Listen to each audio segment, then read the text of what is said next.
حمد و ثنا اللہ ذوالجلال والاکرام کی ذات اقدس کے لیے، درود و سلام بھی ہمارے اس چینل قاری یعقوب فیصل آبادی کو سبسکرائب کریں اور ساتھ ہی بیل کے آئیکن پر کلک کریں۔ جزاک اللہ۔ جنابنا محمد کریم صلی اللہ علیہ وآلہ وصحبہ وسلم کے لیے، میرے پیارے پیارے ساتھیوں اور بزرگوں، آج اس مختصر کے وقت کے اندر چند گزارشات، چند اسباق ہم سیکھیں گے۔ جو جمعے کا وقت ہوتا ہے وہ مختصر ہوتا ہے، اس لیے میں بھرپور کوشش کروں گا کہ جو بھی بات کروں صحیح قرآن و حدیث سے بات کروں، اور خطبے کے اندر پورے جمعے کے اندر الحمدللہ جو بھی احادیث کوٹ کی ہیں میں نے، وہ صحیح مسلم اور صحیح بخاری شریف سے ہیں، جس پر پوری امہ کا اجماع ہے کہ اس میں ساری احادیث صحیح ہیں۔ میں آج آپ حضرات کے سامنے 3 چیزیں بیان کروں گا۔ پہلی، بدشگونی جو ہمارے معاشرے میں بہت زیادہ عام ہے، اور دوسری بات بدعات جو بہت زیادہ عام ہیں، اور تیسری بات ہوگی کہ بدشگونی اور بدعات سے بچنے کے لیے جب ہم صدقہ کرتے ہیں تو وہ صدقے کا طریقہ کیا ہے۔ یہ 3 باتیں ہوں گی، توجہ سے اور انہماک سے بیٹھیے گا۔ سب سے پہلے ہم اپنا مائنڈ سیٹ کر لیتے ہیں کہ جو بدشگونی اور بدعات ہیں ان سے کیسے بچنا ہوگا ہمیں، اور کیوں بچنا ہوگا۔ پہلی بات کہ اللہ تعالی نے قرآن مجید کے اندر سب کچھ بیان کیا ہے۔ ہم قرآن مجید کو تو مانتے ہیں مگر قرآن کی نہیں مانتے۔ قرآن کو تو مانتے ہیں مگر قرآن کی نہیں مانتے۔ مطلب کیا ہوا؟ ہم اللہ کو تو مانتے ہیں مگر اللہ کی نہیں مانتے۔ اللہ کو مانتے ہیں، اللہ بڑا سوہنا ہے، اللہ غفور الرحیم ہے، اللہ رزاق ہے، لیکن اللہ کے احکامات نہیں مانتے، اللہ کی نہیں مانتے۔ تو ہمیں اس طرف آنا ہوگا، تبھی ہم جان پائیں گے کہ کس طرح 1400 سال پہلے نبی مکرم صلی اللہ علیہ وسلم نے ہمیں تمام تر چیزوں کے بارے میں، تمام تر بدعات کے بارے میں، تمام بدشگونیوں کے بارے میں آگاہ کر دیا، بتا دیا کہ کس طرح بدعات ہمارے اندر آ جائیں گی، یہ سب بتا دیا۔ لیکن ہم قرآن اور حدیث سے دور ہونے کی وجہ سے ہمیں پتہ ہی نہیں ہے، ہم انجانے میں کرتے چلے جاتے ہیں۔ پہلی بات، بدشگونی، جسے سپرسٹیشس انگلش میں کہا جاتا ہے، وہم و گمان، ایک چیز پر یقین رکھنا جبکہ آپ کی عقل بھی اس کو کہہ رہی ہے کہ یہ درست نہیں۔ میں چند ایک بدشگونیاں آپ لوگوں کے سامنے پیش کرتا ہوں۔ ویسے تو ہزاروں ہیں، لاکھوں ہیں، بہت زیادہ ہیں، لیکن ان سے آپ کو پتہ چل جائے گا کہ کیا کیا ہے۔ نمبر 1 پہ دیکھیں،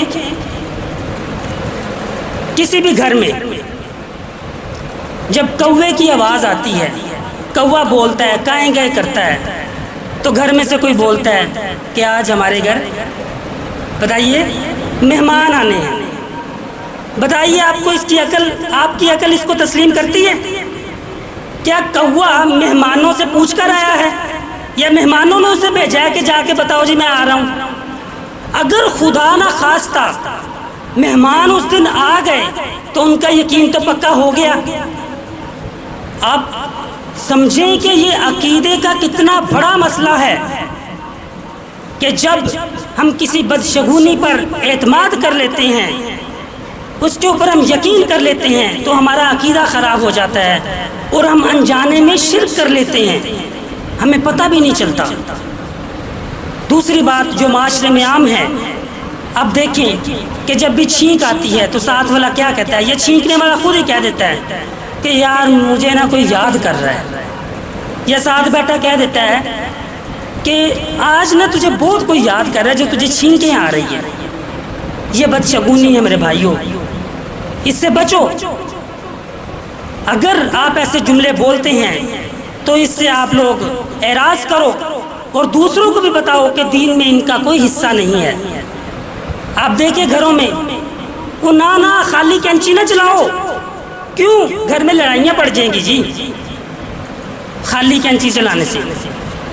یہ عام فہم باتیں ہم کرتے ہیں، آپ لوگ کے گھروں میں بھی ہوتا ہوگا کہ ان میں سے کوئی نہ کوئی بات ہوتی ہوگی۔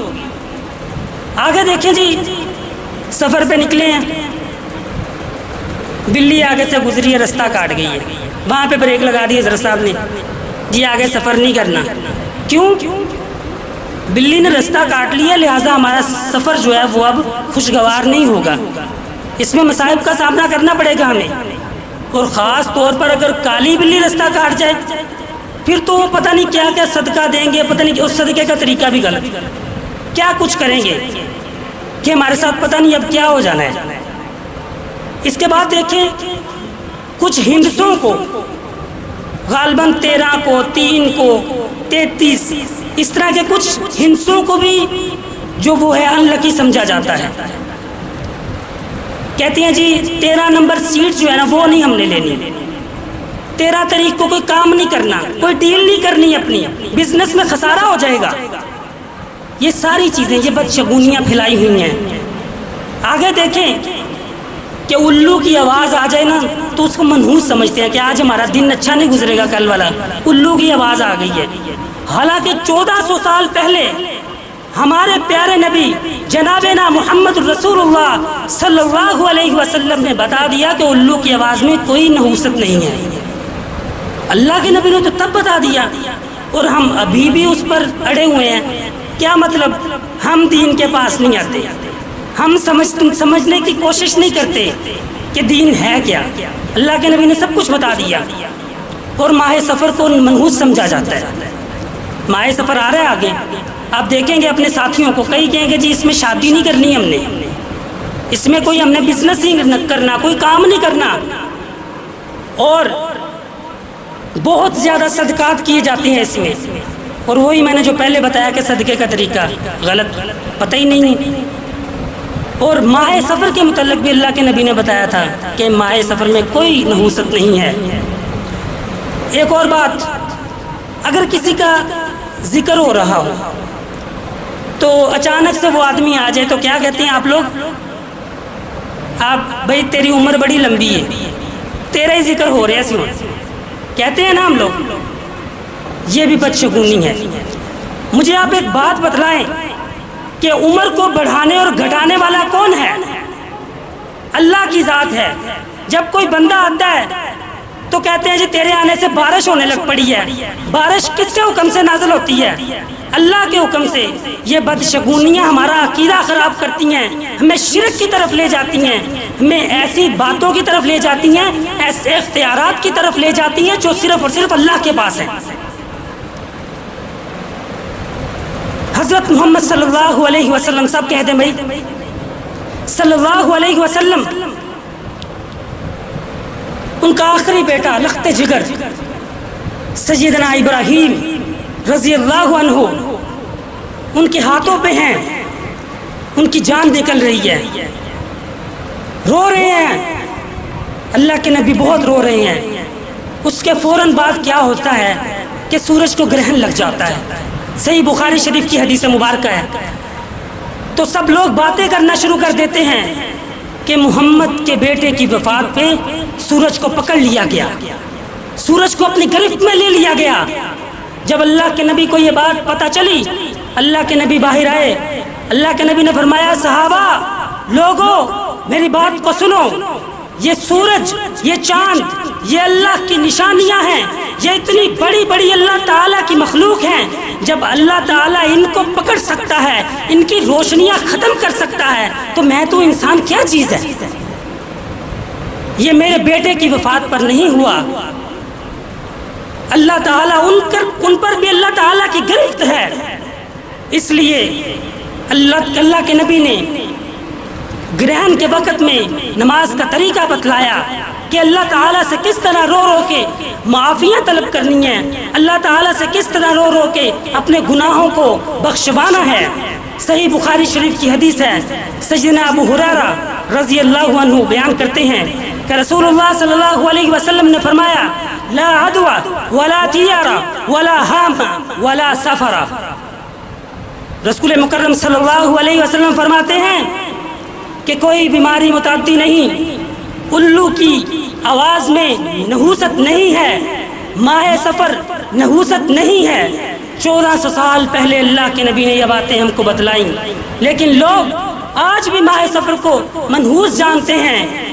نہ جانے کس نے یہ بات تب بھی منحوس جانا جاتا تھا، تب منحوس جانا جاتا تھا تو اللہ کے نبی نے بتلایا، لیکن اب تک لوگ منحوس سمجھ رہے ہیں۔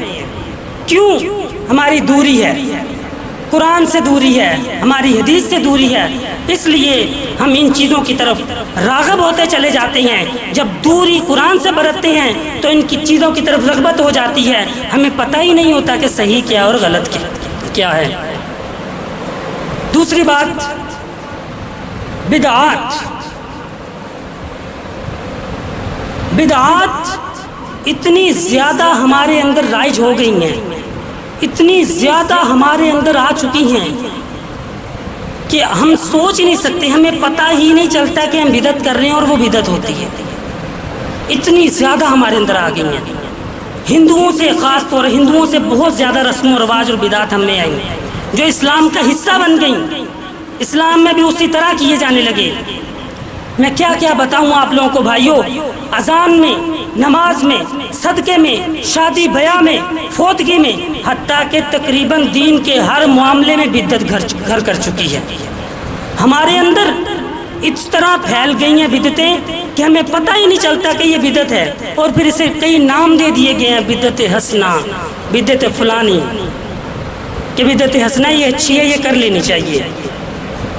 جب 1400 سال پہلے دین کو مکمل کر دیا گیا، دین کی تکمیل ہو گئی، تو اس کے بعد دین میں نیا کیوں آئے کچھ؟ یہ اتنی سی بات ذہن میں بٹھا لیں، وَمَا آتَاكُمُ الرَّسُولُ فَخُذُوا وَمَا نَهَاكُمْ عَنْهُ فَانْتَهُوا وَاتَّقُوا اللَّهَ، کہ جو اللہ کے رسول ہمیں دیں اسے پکڑ لیں، اسے مضبوطی سے تھام لیں، اسے کبھی نہ چھوڑیں۔ وَمَا نَهَاكُمْ عَنْهُ فَانْتَهُوا، جس چیز سے منع کرے رک جائیں، سر تسلیم خم کر دیں، جو مرضی ہو جائے، آقا کی بات کے آگے کسی کی بات کو نہ آنے دیں۔ اور پھر آگے فرمایا وَاتَّقُوا اللَّهَ، اللہ سے ڈرو، کیونکہ اللہ کا ڈر ہی ان چیزوں پر عمل پیرا کرنے دے گا۔ اگر اللہ کا ڈر ہمارے دلوں میں نہیں آئے گا تو ہم چیزوں پر عمل نہیں کر سکتے۔ ہم محبت ضرور کریں گے، دعوے ضرور کریں گے نبی مکرم صلی اللہ علیہ وسلم پہ، جان بھی دے دیں گے، لیکن باتوں پہ عمل نہیں ہوگا، کیونکہ ہمارے بڑے اندر آ جائیں گے، بہت سارے معاملات اندر آ جائیں گے۔ اس لیے پیارے بھائیوں، اس چیز پر عمل کرنا ہے، بدعتوں سے ہمیں بچنا ہے۔ ہم یہ دیکھتے ہیں کہ بدعتیں ہم میں آئی کیوں، کیسے آ گئی، یہ بدعتیں ہیں کیا؟ یہ ہماری اپنی غلطی ہے۔ ہم کہتے ہیں نا کہ جی جو جہاں لگا ہے ٹھیک ہے، غلط بات ہے، ہماری اپنی غلطی ہے بھائی۔ ہم کوئی چیز خریدنے جاتے ہیں، آپ کوئی چیز خریدنے جاتے ہیں بازار سے، آپ چیک کرتے ہیں اسے کہ یہ ٹھیک ہے کہ نہیں، یہ کھانے کی اشیاء خریدی ہے، کوئی خالص ہے کہ نہیں، آپ اسے دیکھتے ہیں، پرکھتے ہیں۔ لیکن جب دین کا معاملہ آتا ہے نہیں جی حضرت صاحب بس کرو، جو جتھے لگ گیا اتھے ٹھیک لگ گیا ہے۔ غلط بات ہے یہ، جو جہاں لگا ہے ٹھیک لگا ہے، اپنا مسلک چھوڑو نہیں، کسی کا مسلک چھیڑو نہیں۔ صحیح بخاری شریف میں روایت ہے، بنی اسرائیل کی ایک روایت،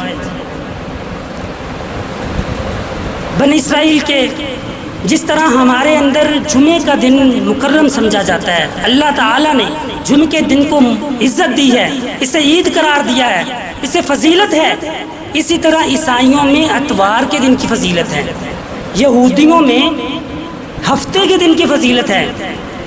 یہودیوں میں اللہ تعالیٰ نے انہیں منع فرما دیا کہ ہفتے والے دن آپ لوگوں نے مچھلیاں نہیں، بڑا عام فہم واقعہ ہے، آپ لوگوں نے سنا ہوگا، صحیح حدیث پاک میں آپ لوگوں نے بار بار سنا ہوگا کہ ہفتے والے دن آپ لوگوں نے مچھلیاں نہیں پکڑ لی۔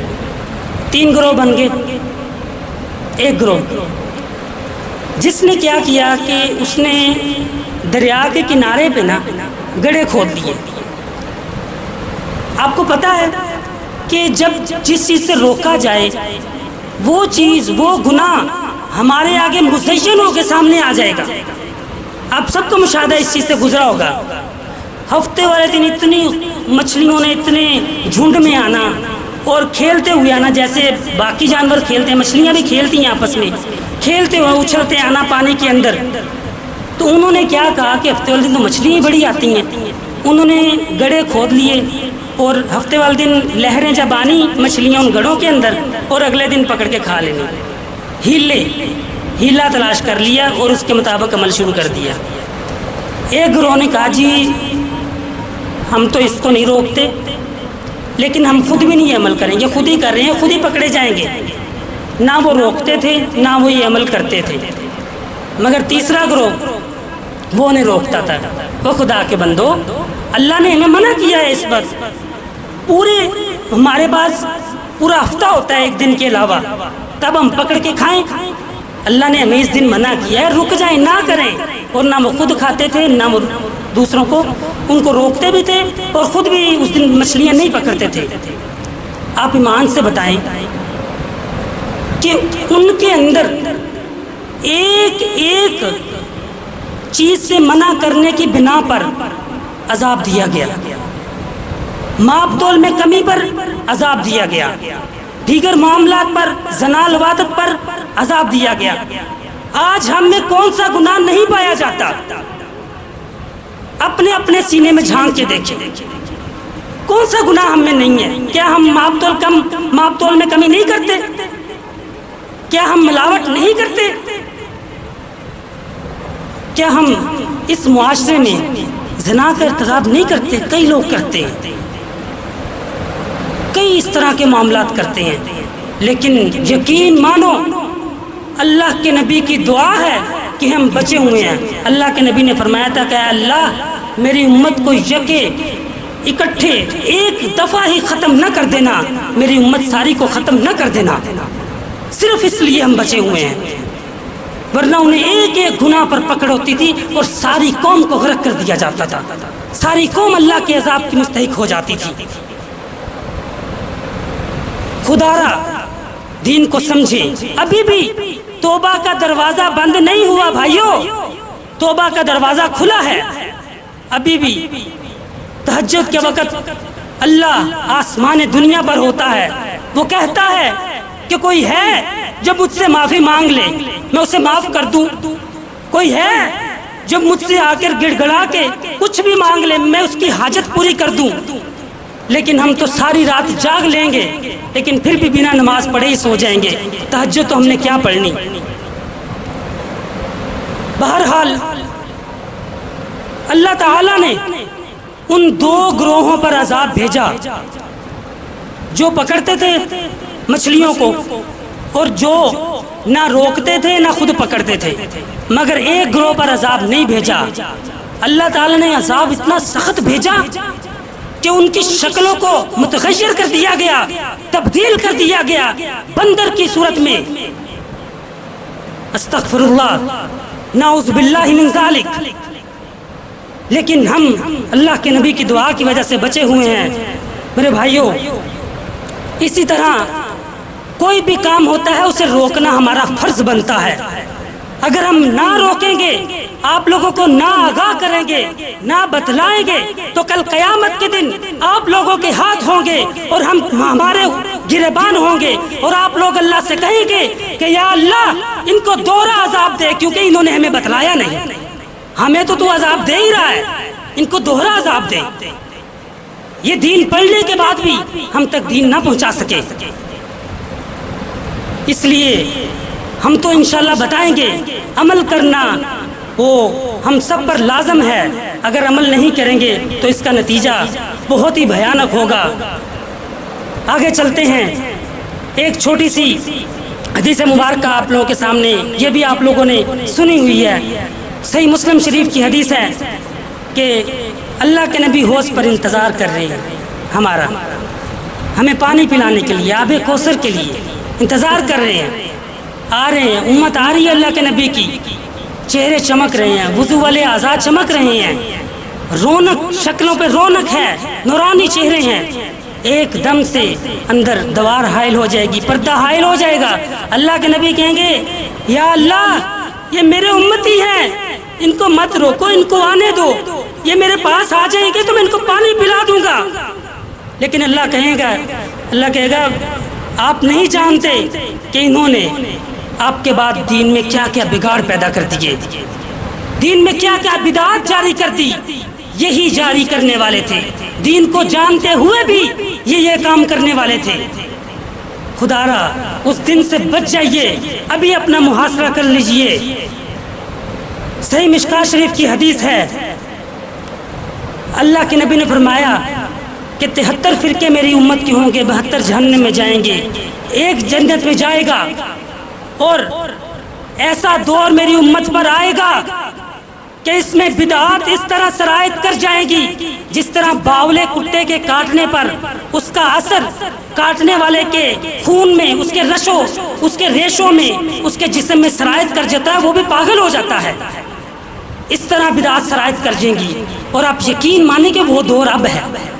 یہ اللہ کے نبی کی جو حدیث ہے یہ ہم پر فٹ آ رہی ہے. یہ اب کا دور ہے کہ بدعات ہمارے اندر اس طرح سرایت کر گئی ہیں کہ ہمیں پتہ ہی نہیں چل رہا. ہم ہر کام میں بدعات کر رہے ہیں، اور اگر کوئی روکتا ہے تو اسے کہا جاتا ہے کہ بھئی تو اپنا کام کر، دین کے معاملے میں بھی اپنا کام کر. آخری اور تیسری بات، صدقہ. پہلی بات کہ صدقہ آج کل کیسے کیا جاتا ہے، میں پہلے بھی بیان کیا ایک دفعہ میں نے، کہ آپ لوگ دیکھتے ہیں روڈ پہ جب بھی نکلیں تو کس طرح سائیکل پہ یا موٹر سائیکل پہ یا کسی بھی طرح گوشت کے ٹکڑے فٹ پاتھ کے اوپر رکھے ہوتے ہیں، اور اوپر لکھا ہوتا ہے بینر لگا کے صدقے کا گوشت ہم سے خریدے. لکھا ہوتا ہے کہ نہیں؟ لکھا ہوتا ہے. آج سے آپ 20 سال پیچھے چل جائیں آپ کو یہ نظر نہیں آئے گا. بدعت کی خاصیت یہی ہے کہ وہ بدلتی رہتی ہے، وہ تبدیل ہوتی رہتی ہے، وہ نئی سے نئی بنتی جاتی ہے. لیکن جو دین ہوتا ہے وہ خالص ہے، وہ وہی رہتا ہے، وہ نہیں بدلتا.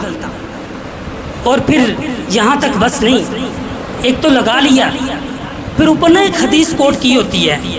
کئی بھائیوں نے اوپر لکھا ہوتا ہے کہ صدقے کا گوشت ہر بلا کو ٹالتا ہے. استغفر اللہ. حدیث مبارکہ کیا آپ لوگوں نے سنی ہوگی کہ صدقہ ہر بلا کو ٹالتا ہے. یہی ہے نا. اپنا الو سیدھا کرنے کے لیے حدیث مبارکہ کو بدل دیا. صدقے کا بریکٹ میں گوشت، صدقے کا گوشت ہر بلا کو ٹالتا ہے. اللہ کے نبی پر جھوٹ باندھ دیا، یہی ہوتا ہے. استغفر اللہ. پھر اس کے بعد کیا کیا جاتا ہے؟ گاڑی میں بندہ آتا ہے، وہ اترتا ہے، اس کے سامنے کھڑا ہو جاتا ہے، پھر وہ نیچے سے اٹھاتا ہے ایک پلیٹ، اس کے اندر چھوٹے سے ٹکڑے رکھتے ہیں اور پھر یوں اس کے سامنے گھماتے ہیں، یوں گھما رہے ہوتے ہیں. آپ لوگوں کو سمجھ آ رہی ہے کہ یہ کہاں کیا جاتا ہے؟ آپ لوگ دیکھیں جا کے ہندوستان کے اندر صبح کے وقت مندروں میں یہ سین آپ کو ملے گا دیکھنے کو، جو یہاں بھی شروع ہو گیا. لیکن ہمیں کوئی پرواہ نہیں، لوگ جا رہے ہیں، جس طرف لگا دیا جائے اسی طرف چڑھ پڑتے ہیں. بھائیو، صدقے کا صحیح طریقہ کیا ہے؟ صدقہ اگر ثواب کی نیت سے کیا جائے اپنے اہل و عیال پر، صحیح بخاری شریف کی حدیث ہے کہ اگر اپنے اہل و عیال پر ثواب کی نیت سے کیا جائے وہ صدقہ ہے۔ جو بھی خرچ کرتے ہیں آپ اپنے اہل، اپنے بیٹوں پر، اپنی بیٹیوں پر، اپنے اور کنبے قبیلے پر، وہ بہترین صدقہ قرار دیا ہے اللہ کے نبی نے کہ پہلے اپنوں کو دیکھو کہ اپنوں میں کس کو ضرورت ہے، وہاں صدقہ کرو۔ اس کے بعد صدقہ یوں کیا جائے کہ آپ دائیں ہاتھ سے صدقہ کر رہے ہیں اور بائیں کو پتہ بھی نہیں ہے۔ اس کا مطلب کیا ہے؟ اتنی خاموشی سے، اتنے چپکے سے آپ صدقہ کریں کہ آپ کے بائیں ہاتھ کو پتہ بھی نہ چلے کہ صدقہ کر دیا ہے۔ لیکن آج کیا ہوتا ہے بھائیو؟ سیلفی لی جاتی ہے ساتھ۔ یاد ہے آپ لوگوں کو کرونا کا عذاب ہم پر آیا تو کیا ہوا؟ راشن دیا جا رہا ہے اور ساتھ سیلفیاں لی جا رہی ہیں، اور کئی لوگ پھر بیچارے اس سیلفی کے ڈر سے بھوکے مر گئے، لیکن انہوں نے وہ راشن لینا گوارا نہیں کیا۔ یہ صدقہ ہے ہمارا آج کل کا، خدا را اس کو بدلیے۔ اس کے بعد اللہ تعالیٰ نے فرمایا کہ اللہ حلال کمائی کے صدقے کو قبول کرتا ہے، چاہے وہ ایک کھجور ہی کیوں نہ ہو۔ بھائیو، صدقہ حلال کمائی سے ہی آپ کا قبول ہوگا، اس لیے حرام کمائی چھوڑ دیں۔ حرام کا کمایا ہوا سمجھتے ہیں کہ ہم غریبوں کو دے دیں گے تو وہ ہمارا بلیک منی ہے وہ وائٹ ہو جائے گی، نہیں، وہ آپ کی حرام ہی رہے گی، وہ کبھی بھی آپ کی حلال نہیں ہو سکتی۔ آپ یہاں سے اندازہ کر لیں کہ جب اللہ کے نبی سے جب نبوت کا دعویٰ نبی مکرم صلی اللہ علیہ وسلم نے نہیں کیا تو بیت اللہ کی تعمیر نو کا معاملہ آیا تو ابو جہل اور دوسرے سرداروں نے کیا کہا تھا؟ لوگوں، اپنی حلال کمائی میں سے بیت اللہ پر خرچ کرنا۔ کیا مطلب؟ حرام کماتے تھے وہ بھی، تو آج ہم کتنا حرام کماتے ہیں ہمیں پتہ ہی نہیں ہے، ان گنت، بے شمار، اور اسی حرام میں سے ہم صدقہ کر رہے ہوتے ہیں۔ خدا را اگر آپ صدقہ حلال کمائی سے کریں گے تو آپ کی دعائیں بن مانگے ہی پوری ہو جائیں گی، آپ کو مانگنے کی ضرورت ہی نہیں پڑے گی۔ صدقہ آپ کریں، چاہے جس علاقے میں الیکٹرسٹی نہیں ہے آپ کنواں کھدوا دیں، کسی جگہ پہ درخت لگا دیں، یہ صدقہ جاریہ ہے جو مسلسل، جو اس طرح کے اب علاقے ہیں یہاں پر فیصل آباد کے اندر ہمیں پینے کا پانی صحیح میسر نہیں ہے تو یہاں پر موٹر لگا دی جائے، نہر کے کنارے پمپ لگا دیا جائے، تو لوگ وہاں سے جب پانی بھریں گے پیئیں گے تو آپ کے لیے صدقہ جاریہ ہے۔ یہ ایک طریقہ کار ہے، جدید طریقہ، جو حدیث پاک میں ہے کہ کنواں کھدوائیں، اس کا جدید طریقہ یہ نکلتا ہے، یہ بھی صدقہ جاریہ ہے۔ اس کے بعد مدارس میں، آپ مدارس میں دیکھتے ہیں کہ بچے جو پڑھتے ہیں وہ اکثر یتیم ہوتے ہیں، مسکین ہوتے ہیں، ان پر صدقہ لگتا ہے، ان پر صدقہ کیجئے۔ حضرت امی عائشہ رضی اللہ عنہ فرماتی ہیں کہ اگر مشرق میں کوئی اسٹوڈنٹ، کوئی طالب علم پڑھتا ہو اور میں اگر مغرب میں ہوں تو پھر میں وہاں سے اس کے لیے خرچ بھیجوں، اس کے لیے صدقہ بھیجوں کہ وہ اپنی تعلیم مکمل کر سکے، تعلیم پڑھ سکے۔ آپ صدقہ کیجئے مدارس کے طلباء پر، اور آپ درخت لگائیں، زیادہ سے زیادہ درخت لگائیں۔ وقت بہت کم ہے، میں آخر پہ یہی بات کہوں گا کہ ہم پر یہ مسائل اور یہ جو بھی چیزیں ہیں اسی لیے آن پڑتی ہیں کیونکہ ہم نے دوری قرآن اور حدیث سے برتی ہوئی ہے۔ شاعر نے کیا خوب کہا ہے، ہم نے دوری برتی ہے قرآن اور حدیث سے، اتنا کچھ نکل گیا ہے اپنی زندگی سے۔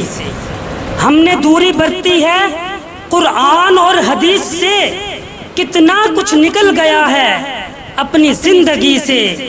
اتنا تو یاد ہے خدا اور رسول ہیں، اتنا تو یاد ہے خدا اور رسول ہیں، احکام ان کے نکل گئے اپنی بندگی سے۔ وما علینا الا البلاغ المبین۔